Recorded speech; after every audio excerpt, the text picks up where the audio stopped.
আকাঙ্ক্ষা কখন লোভে পরিণত হয়ে যায় তা কেউ বলতে পারে না। এবার তার পরিণাম কি হতে পারে তাও আমরা কেউ জানি না। আজ আমি আপনাকে বলছি, কোনো ব্যক্তি সবথেকে বেশি ক্ষতির সম্মুখীন তখনই হয় যখন সে এটা মনে করে যে সে সবথেকে বেশি সুরক্ষিত স্থানে রয়েছে। সে ভাবে যে সে সেখানে সুরক্ষিত রয়েছে। সে তখন অসাবধান হয়ে পড়ে, আর তখনই তাকে জীবনের সবথেকে বড় ক্ষতির সম্মুখীন হতে হয়। নিঃস্ব হয়ে যাওয়ার পরিস্থিতি কোনো মানুষের জীবনে তখনই আসে যখন তার কাছে প্রচুর সম্পত্তি থাকে এবং সে তার থেকেও অনেক বেশি সম্পত্তি অর্জন করতে চায়। সেই অনেক বেশি সম্পত্তি অর্জন করার চেষ্টায় সে এমন কিছু করে বসে যার ফলে তাকে সমস্ত সম্পত্তি হারাতে হতে পারে। একজন রচনাকার নিজেই নিজের প্রতিভা একদম শেষ করে দিতে পারে যখন সে অনেকগুলো কাজ নিজের কাঁধে নিয়ে নেয়। একটা গুরুত্বপূর্ণ কথা সবসময় মনে রাখবেন, আজ আপনি যেখানেই থাকুন না কেন, যেমনই যে কোনো স্থানেই থাকুন না কেন, এর পেছনে আপনার আকাঙ্ক্ষার একটা বিশাল ভূমিকা রয়েছে। কিন্তু মনে রাখবেন, আপনাকে শিখতে হবে যে কখন আর কিভাবে নিজের উচ্চাকাঙ্ক্ষাগুলিকে লাগাম পরাতে হবে, কারণ এটা অত্যন্ত আবশ্যক। তাই আসুন আর আমার সাথে ভালোবেসে বলুন, রাধা রাধা। রাত্রে আমরা সুখ নিদ্রা লাভ করি, আমরা স্বপ্ন দেখি, ভবিষ্যতের পরিকল্পনা করি, খুব ভালো লাগে। সকালে যখন চোখ খুলি নিদ্রা ভঙ্গ হয়, স্বপ্ন সেইখানেই ভেঙে যায়, আর তারপর আমরা আমাদের রোজকার জীবন যাপন করি। স্বপ্ন হয়তো মানুষ রাতের বেলায় দেখেন, কিন্তু সেটাকে সার্থক দিনের বেলাতেই করতে হয়। রাতে মধুর বাতাসের নিচে কোমল শয্যায় শুয়ে মাতার গলায় মিষ্টি গান শুনতে শুনতে নিদ্রায় আচ্ছন্ন হওয়া, স্বপ্ন দেখা, ভবিষ্যতের পরিকল্পনা করা বড়ই সরল। কিন্তু সকালবেলায় সময় মতো উঠে সূর্যের তাপ সহ্য করে, সেই উষ্ণতা সহ্য করে সর্বাঙ্গ ঘেমে গিয়ে নিজের পথ খুঁজে বের করা, সেই পথে অগ্রসর হওয়া, বাধা বিপত্তি এসবের সম্মুখীন হওয়া, আর তারপর লক্ষ্য লাভ করা, এগুলো কঠিন কাজ। এ হলো অত্যন্ত কঠিন কাজ। যদি আপনি চান যে স্বপ্ন আপনি দেখেছেন তা সত্যি হোক, তাহলে দিনের বেলায় আপনাকে বেরিয়ে কর্ম করতেই হবে, পরিশ্রম করতেই হবে। মনের এই চক্ষু দিয়ে স্বপ্ন দেখা সম্ভব, কিন্তু যদি আপনি বুঝতে পারেন যে এই স্বপ্নই হলো আপনার লক্ষ্য, তাহলে তাকে সার্থক করতে শুধুমাত্র পরিশ্রম দ্বারাই করতে হবে। তাহলে পরিশ্রম করুন আর আমার সাথে ভালোবেসে বলুন, রাধা রাধা। মানুষের জীবনে তিনটি গুণ অত্যন্ত প্রয়োজনীয়: শ্রদ্ধা, বিনম্রতা, যোগ্যতা। যদি জ্ঞান লাভ করতে চান তাহলে শ্রদ্ধার প্রয়োজন, যদি মান লাভ করতে চান তাহলে স্বভাবে বিনম্র হওয়া প্রয়োজন, আর যদি মনোবাঞ্ছিত স্থান লাভ করতে চান তাহলে যোগ্যতার প্রয়োজন। বিষয়টা সহজ। শ্রদ্ধা আপনাকে জ্ঞান দেবে, নম্রতা আপনাকে মান, আর যোগ্যতা উচিত স্থান দেবে। কিন্তু যদি আপনি এই তিনটি গুণ সম্মিলিত করেন তাহলে এমন কিছু লাভ করবেন যা এই সব কিছুর থেকে অনেক ঊর্ধ্বে। সম্মান। আর এ হলো সেই সম্মান যা প্রত্যেক মানুষের নিজের জীবনে লাভ করতে চেষ্টা করা উচিত, কারণ এই হলো সেই সম্মান যার কারণে আপনি চলে যাওয়ার পরেও এই সংসার আপনাকে ভালোবাসবে আর মনে রাখবে। আসুন আমার সাথে ভালোবেসে বলুন, রাধা রাধা। অনেক সময় আমরা জীবনে অনেক মানুষকে এমন বলতে শুনে থাকি যে আমি অসফল হয়েছি কারণ আমার সময় ভালো যাচ্ছিল না, আমি এই জিনিসটা লাভ করতে চাইছিলাম কিন্তু করতে পারলাম না কারণ আমার সময়টা ভালো যাচ্ছিল না, আমি আমার জীবনে ওই মহান কাজটা করতে চাইছিলাম কিন্তু করতে পারলাম না। কেন? কারণ আমার সময়টা ভালো যাচ্ছিল না। কিন্তু যে মুহূর্তে ভালো সময় আমার জীবনে আসবে আমি সব কিছু প্রাপ্ত করব। এমন প্রায় প্রত্যেকেই বলেন। আসুন একটা কথা বোঝা যাক। একজন মালিকে দেখুন, সে প্রত্যেক দিন গাছের সেবা করে, তাকে জল দেয়, তার যত্ন আত্তি করে। কেন প্রত্যেক দিন সেই গাছ ফল দেয় না? সঠিক সময় এলে তবেই সেই গাছ ফল দেয়, কিন্তু প্রত্যেক দিন মালি তার সেবা করে, তাকে যত্ন করে। শুধুমাত্র তখন করে না যখন সেই গাছ ফল দিতে সক্ষম। আর যদি মালি গাছের যত্ন প্রতিদিন না করে, তাহলে হয়তো সেই গাছ ফল দিতেই পারবে না। এটাই হলো আমাদের জন্য একটা শিক্ষা। যখন সময় আমাদের জন্য অপেক্ষা করে না, তখন আপনি সময়ের জন্য কেন অপেক্ষা করছেন? ভালো সময়ের জন্য অপেক্ষা করবেন না। ভালো এবং শুভ কর্ম দ্বারা ভালো সময়কে নিজের কাছে টেনে আনুন। নিরন্তর কর্ম করুন, পরিশ্রম করতে থাকুন। শুভ সময় আপনা থেকেই আপনার কাছে আসবে। আসুন আমার সাথে ভালোবেসে বলুন, রাধা রাধা। মানুষের এই সংসারে জীবনযাপন করার জন্য কিছু জিনিসের প্রয়োজন পড়ে। এমন কিছু আবেগ, এমন কিছু বস্তু আছে যেগুলো তার প্রয়োজন হয়। কিন্তু সব থেকে বেশি যে জিনিসটা তার প্রয়োজন হয় সেটা হলো সম্মানের। আমাদের ভালো লাগে যখন কেউ আমাদের সম্মান করে। আমরা কাউকে সম্মান করলে তারও সেটা ভালো লাগে। কিন্তু আপনি দেখবেন যে সংসারে বেশিরভাগ মানুষ দুটি মাপদণ্ডের ভিত্তিতে সম্মান করেন। হয় বয়স দেখে করেন বা উপার্জন দেখে, অর্থাৎ সেই ব্যক্তি কতটা উপার্জন করেন। এবার ভেবে দেখুন, এটা আবশ্যক নয় কারোর বয়স যদি বেশি হয় তার বুদ্ধিও ততটাই বেশি হবে। আবশ্যক এটাও নয় যে কোনো ব্যক্তি যদি অত্যন্ত ধনী হন বা তার মনও নির্মল হবে বা তিনি সৎকর্ম করবেন বা এমন কোনো কর্ম করবেন যাতে উনি সম্মান লাভ করতে পারেন। হতে পারে উনি ধনী কিন্তু দুশ্চরিত্র। সেই জন্য বয়স বা উপার্জন দেখে কোনো ব্যক্তিকে সম্মান করবেন না। কর্ম দেখুন। যদি গভীরভাবে ভেবে দেখেন তাহলে দেখবেন যদি কোনো মানুষ কোনো সৎকর্ম করেন তাহলে তার প্রতি হৃদয় থেকে সম্মান জাগ্রত হয়। এটাই হলো সেই সম্মান যা অর্জন করতে হবে। বয়স আজ আছে, কাল আরো বৃদ্ধি পাবে। উপার্জন আজ আছে, কাল সেটা কমে যেতেও পারে। কিন্তু যদি আপনি নিরন্তর শুভকর্ম করতে থাকেন তাহলে আপনি মৃত্যুর পরেও অমর হয়ে থাকবেন। আসুন আমার সাথে ভালোবেসে বলুন, রাধা রাধা। পাপ এবং পুণ্য, এই দুই হলো সংসারের এমন দুই বিন্দু যাকে কেন্দ্র করে এই সংসারের চক্র ঘুরতে থাকে। আমরা যদি কোনো কর্ম বিচার করি, হয় পুণ্য নয় পাপের দৃষ্টিভঙ্গি দিয়ে, এটা হয় পুণ্য না হলে পাপ। কিন্তু এই পাপ এবং পুণ্য এই দুই নির্ভর করে প্রত্যেক মানুষের ওপর, তার চিন্তাধারা, তার পরিস্থিতির ওপর। ধরুন এমন একজন মানুষ যিনি অনেক দিন ধরে বনে পথ হারিয়েছেন, অনেক দিন হয়তো উনি কোনো খাবার খাননি। এবার এমন পরিস্থিতি চলে এসছে যে এবার যদি উনি খাবার না খান তাহলে হয়তো জীবিতই থাকবেন না।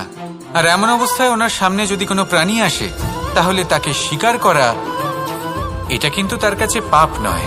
এটা তো জীবিত থাকার একমাত্র উপায়। এটা তার কাছে পুণ্য সম। আর যদি আমি এমন একজন ব্যক্তির কথা বলি যিনি সরল, যিনি একটি সুখী, শান্ত, সুরক্ষিত জীবনযাপন করছেন, তার কাছে কিন্তু এটা পাপ। এইরকমই এই সংসারে ভিন্ন ভিন্ন পরিভাষা আছে পাপ এবং পুণ্যের। তার মধ্যে যদি আমি আপনাকে একটি সরল পরিভাষা দিই, সেটা হলো জীবনে যখনই কোনো কর্ম করবেন সেটা নিয়ে একটু ভেবে দেখুন যে এই যে কাজটা আমি করছি তার ফলে এই যে অন্য মানুষেরা আছেন এই সংসারে, তারা কি দুঃখ পাবেন? যদি তারা দুঃখ পান তাহলে সেটা পাপ। যদি আপনি এমন কোনো কর্ম করেন যার ফলে অন্যরা প্রসন্নতা লাভ করেন, তাদের মুখে হাসি ফুটে ওঠে, যদি তারা প্রেরিত হন, জীবনে সামনে এগোতে পারেন, তাদের বিকাশ হয়, তাহলে এটা হলো পুণ্য। তাই জীবনে সবসময় পুণ্য করতে থাকুন আর আমার সাথে ভালোবেসে বলুন, রাধা রাধা। বনস্পতি ফলনের জন্য আমাদের কিসের প্রয়োজন পড়ে? একটু ধরিত্রীর, একটু পরিশ্রমের আর একটা বীজের। এবার যদি মানুষের কথা বলি তাহলে এখানে ধরিত্রী হলো মানুষের এই জীবন, যেখানে মানুষ নিজের ইচ্ছের ফল ফুল ফলন করতে চায়। পরিশ্রম হলো আমাদের কর্ম, আর বীজ হলো আমাদের নির্বাচন। আমাদের বেছে নিতে হবে যে আমরা কি বপন করব, আম নাকি ফণি মনসা। এর মধ্যে আমরা কি পেতে চাই? রসালো ফলের ফলন চাই নাকি কাঁটার ফলন চাই, তা আমাদের উপর নির্ভরশীল।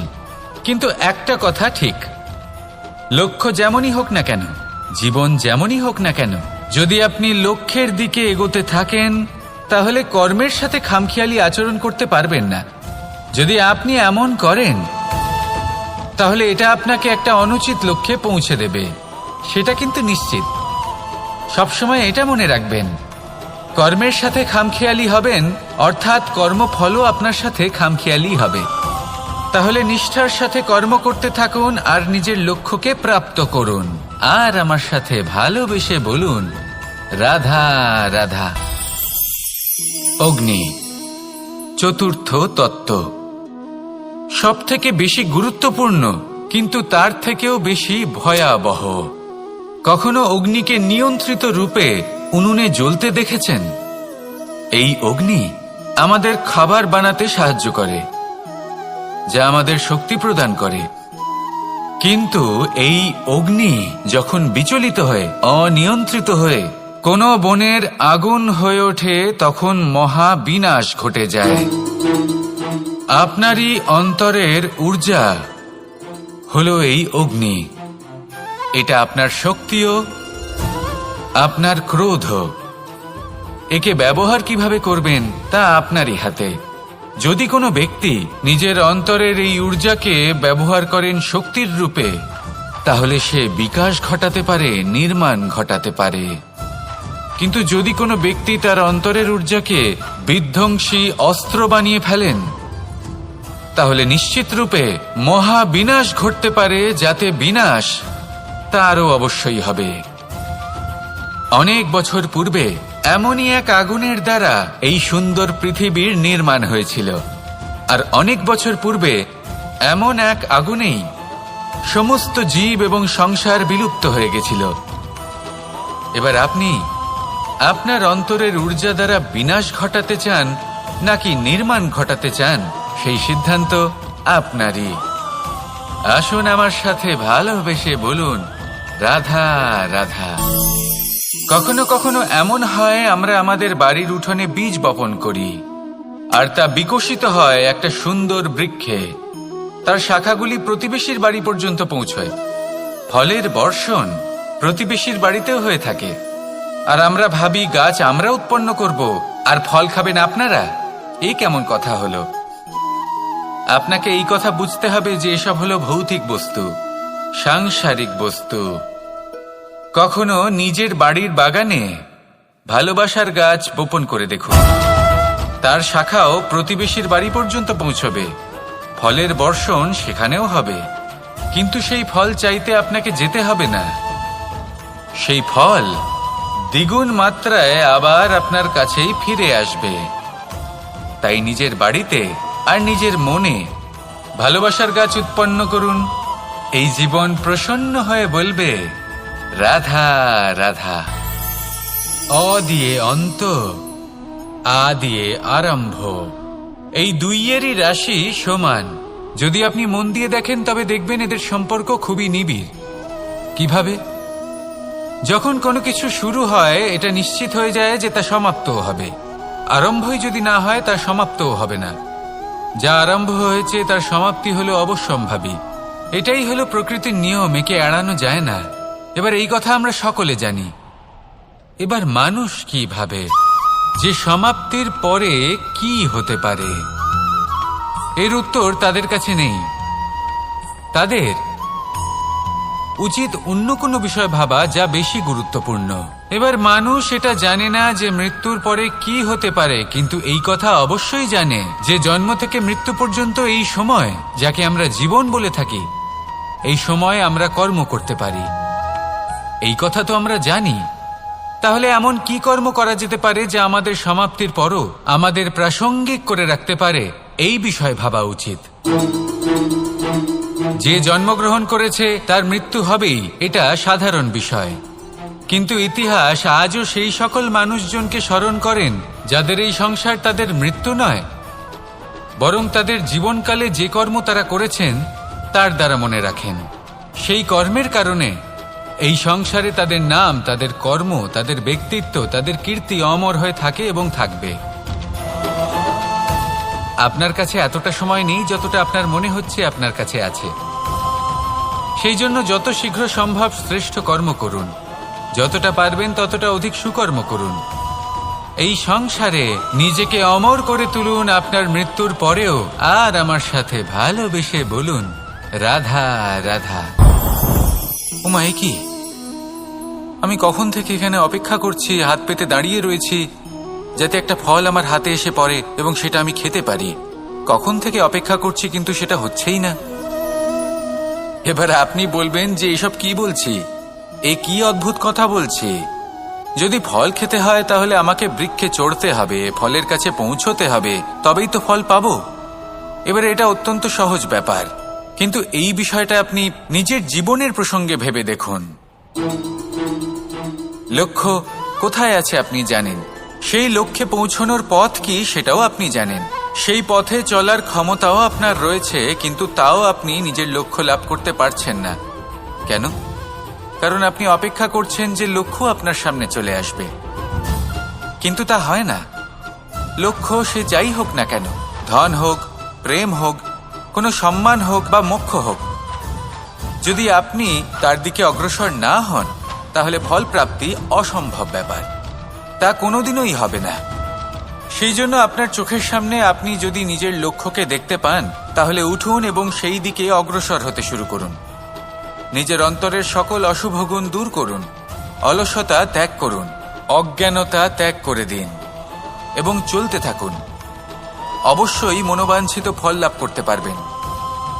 মনে রাখবেন, চলতে থাকলে তবেই লক্ষ্য প্রাপ্তি হবে। অপেক্ষার দ্বারা শুধুমাত্র মৃত্যু লাভ হবে। আসুন আমার সাথে ভালোবেসে বলুন রাধা রাধা। পাখি কখন জন্ম নেয়, কখন উড়তে শেখে, কখন বাসা বানাতে শেখে, কখন নিজের মৃত্যু লাভ করে, এসব আমাদের মধ্যে কেউ জানি না। কিন্তু পাখি একটা কথা খুব ভালো করে জানে, যে এই সংসারে ও যা কিছুই করুক না কেন, এই সংসারে ওকে নিয়ে কিচ্ছু যায় আসে না। এবার আমরা কি করি? কোনো কাজ করার আগে আমরা এটা ভাবি যে এই সংসার যদি আমাকে দেখে ফেলে তাহলে কে জানে এই সংসার কি ভাববে, আমার প্রতিচ্ছবি কেমন তৈরি হবে কে জানে, কে জানে কি হবে আদি ইত্যাদি। এই সব ভাবনায় আমরা মগ্ন হয়ে যাই। কিছুটা এমন ভাবে মগ্ন হই যে বর্তমানের কর্মের এই জীবনের যাত্রাপথে সেই সময়ের আনন্দ উপভোগ করতে ভুলে যাই। এবার দেখুন একটা পাখি কি করে, ওর কর্ম হলো গান গেয়ে চলা। ওই পাখি গেয়ে চলে, কেউ ওর গান শুনুক বা না শুনুক, কেউ আদৌ শুনছে কিনা সেই বিষয়টা নিয়ে সেই পাখির কিছুই যায় আসে না।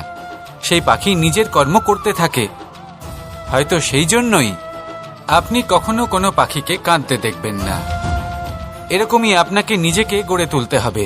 প্রথমে নিজেকে জিজ্ঞেস করুন, এই যে কর্ম আমি করতে চলেছি সেটা কি উচিত? যদি আপনার মনে হয় সেটা উচিত তাহলে সেটা প্রমাণ করুন। এটা ভাববেন না যে এই সংসার কি ভাববে। আসুন আর আমার সাথে ভালোবেসে বলুন রাধা রাধা। জীবন এবং মৃত্যু, এই দুই হলো জীবনের দুটি অটল সত্য। যিনি জন্মগ্রহণ করেছেন তিনি মৃত্যু লাভ অবশ্যই করবেন, এই হলো নিয়তি। এবার একটা কথা বলি, মৃত্যু লাভ সবাই করেন, কিন্তু জীবন বাঁচতে সবাই জানেন না। সারা জীবন কেটে যায় কিন্তু জীবন ভালো করে বাঁচতে পারেন না, বুঝতেই পারেন না কি করা উচিত। জীবন বাঁচলেও কিভাবে বাঁচবেন? যদি বাঁচেন তাহলে বাঁচুন সেই প্রদীপের মতো, যে নিজের শিখা দিয়ে অসংখ্য প্রদীপকে জ্বালিয়ে তুলতে পারে, যে নিভে যাবার আগেও অন্ধকারের সাথে লড়তে থাকে। হয়তো সেই জন্যই যেখানে প্রদীপ রাখা হয় সেই জায়গাকে পুজো করা হয়, সেই স্থানকে পবিত্র মানা হয়। একটা কথা ঠিক, মৃত্যু সবার হবে, সে আমি হই, সে আপনি হন বা অন্য কেউ হোক। একদিন এই সংসার থেকে চলে যেতেই হবে। কিন্তু আপনি এই জীবনে কি করেছেন সেটাই হলো গুরুত্বপূর্ণ। আর যিনি জীবন বাঁচতে শিখেছেন তিনি মৃত্যুর পরেও জীবিত থাকেন, তিনি অমর হয়ে যান। আপনিও এটাই করুন আর আমার সাথে ভালোবেসে বলুন, রাধা রাধা। সকলে বলেন এবং আমিও বলি যে মানুষ যেমন সঙ্গে মেলামেশা করেন সেরকমই তার স্বভাব হয়ে যায়। এ হলো সত্য, কিন্তু এটা হলো অর্ধ সত্য। হ্যাঁ, বৃষ্টির ফোঁটা যখন সাপের মুখে যায় তখন তা বিষে পরিণত হয়, তাই যখন ঝিনুকের মধ্যে যায় তখন তা মুক্তোতে পরিণত হয়। কিন্তু কোনো ব্যক্তির স্বভাব এ হলো অত্যন্ত গুরুত্বপূর্ণ। কোনো এক ফুলের কথা ভাবুন, সেই ফুলের সাথে জড়িত সেই কাঁটাগুলোর কথা ভাবুন। সহস্র বছর ধরে সেই কাঁটা ফুলের সাথেই লেগে রয়েছে, কিন্তু আজও সেই বিধেই যায়, সেই যন্ত্রণাই দেয়, সুবাস ছড়ায় না। কেন? কারণ বিধে যাওয়া কাঁটার স্বভাব হয়। এটা বোঝেনি। সর্বপ্রথম নিজের মনের ভাবকে বদলাতে শিখুন, তারপরই আপনার সঙ্গের প্রভাব পাল্টাতে পারে। আর যদি আপনি এরকম করেন তাহলে আপনার জগৎ প্রশান্তিতে ভরে যাবে। তাহলে আসুন আমার সাথে ভালোবেসে বলুন, রাধা রাধা। আমরা মানুষেরা কি অদ্ভুত, তাই না? যখন ভুল আমরা করি তখন আমরা চাই আপোষ করে নিতে। এই ভুলই যদি অন্য কেউ করে তখন আমরা চাই ন্যায় হোক। কেন? একই পরিস্থিতিতে দুই রকম আচরণ কেন? দেখুন, যদি আপোষ, ন্যায়, প্রতিকার বা প্রতিঘাতের বদলে আমরা শুধু এবং শুধুমাত্র প্রেম দিয়ে ভরিয়ে তুলি, তাহলে না আমাদের আপোষ করে নেবার আশা থাকবে, না ন্যায় পাবার আকাঙ্ক্ষা। কারণ মানুষ আপোষ বা ন্যায় তখনই চান যখন কিছু নেবার থাকে। কিন্তু প্রেমে তো সবকিছু অর্পণ করে দেওয়া হয়। মনে রাখবেন, সব থেকে বড় আপোষ আর সব থেকে বড় ন্যায় শুধুমাত্র ভালোবাসা। তাহলে আসুন আমার সাথে ভালোবেসে বলুন, রাধা রাধা। যে কোনো বস্তুর বা প্রাণীর আকার, স্থিতি, পরিস্থিতি বা শক্তি দেখে আপনি কি তার ক্ষমতার অনুমান করতে পারবেন? কখনোই না। আসুন আমি আপনাকে উদাহরণ দিই একটা তলোয়ারের। সেই তলোয়ার যার দ্বারা আপনি অনেক বড় বড় যুদ্ধ জেতেন, বড় বড় রাজাদের পরাস্ত করতে পারেন। এবার আপনি যদি এই তলোয়ার কাউকে দেখিয়ে তার থেকে তার বস্ত্র ছিনিয়ে নেন, তাহলে দেখবেন যখন সেই বস্ত্র ছিঁড়ে যায় তখন একটা ছোট্ট সূচি চমৎকার করতে পারে। তখন এই তলোয়ার কোনো কাজে লাগবে না। সেইভাবেই একটা মাছ কখনো বনে গিয়ে শিকার করতে পারে না, আর সেইভাবেই সিংহ জলের রাজা হতে পারে না। প্রত্যেকের নিজের নিজের দুর্বলতা রয়েছে, প্রত্যেকের নিজের নিজের শক্তি রয়েছে। আর এই প্রকৃতি সবাইকে এইভাবেই বানিয়েছে যে প্রত্যেকের মধ্যে কোনো না কোনো বিশেষ গুণ অবশ্যই থাকে। তাই যদি আপনি নিজের মধ্যে বা অন্যদের মধ্যে শুধুই দোষ দেখতে পান তাহলে একটু উপর থেকে দেখুন, সবার মধ্যে বিশেষ গুণ খুঁজে দেখতে শুরু করুন। আপনি বুঝবেন আপনি নিজেও কত বিশেষ আর অন্যরাও কত বিশেষ। আপনি বুঝবেন এই সংসার, এই প্রকৃতি হলো কতটা বিশেষ। তাহলে আসুন আমার সাথে ভালোবেসে বলুন, রাধা রাধা। আপনাকে একটা প্রশ্ন জিজ্ঞাসা করি, জল কোথায় কোথায় পাওয়া যায়? কেউ বলবেন সাগরে, কেউ বলবেন ঝর্ণাতে, সরোবরে, নদীতে। আর এই সবকটা উত্তরই সঠিক। আর এদের মধ্যে সবকটা জায়গাতেই কি পাওয়া যায়? জল। ঠিক সেইভাবেই মানুষের যে কোনো স্বরূপই হোক না কেন, তাতে বাস করেন স্বয়ং পরমাত্মাই। সেই পরমাত্মা যিনি ভালোবাসার বাণী শুনে থাকেন, ভালোবাসার ভাষা বুঝতে পারেন, তিনিই জানেন। এবার সে মাতা দেবকী হোক বা মাতা যশোদা, এই যাত্রা তো শুধুমাত্র মমতার। এবার সে রুক্মিণী হোক বা রাধা, যাত্রা সেই ভালোবাসারই। তাই শুধু ভালোবাসার উপরে মনোনিবেশ করুন, নিজের ব্যবহার প্রেমময় করে তুলুন। আপনার প্রত্যেকটা সম্পর্ক, প্রত্যেকটা বন্ধন পবিত্র হয়ে উঠবে। তাই আসুন আর আমার সাথে ভালোবেসে বলুন, রাধা রাধা।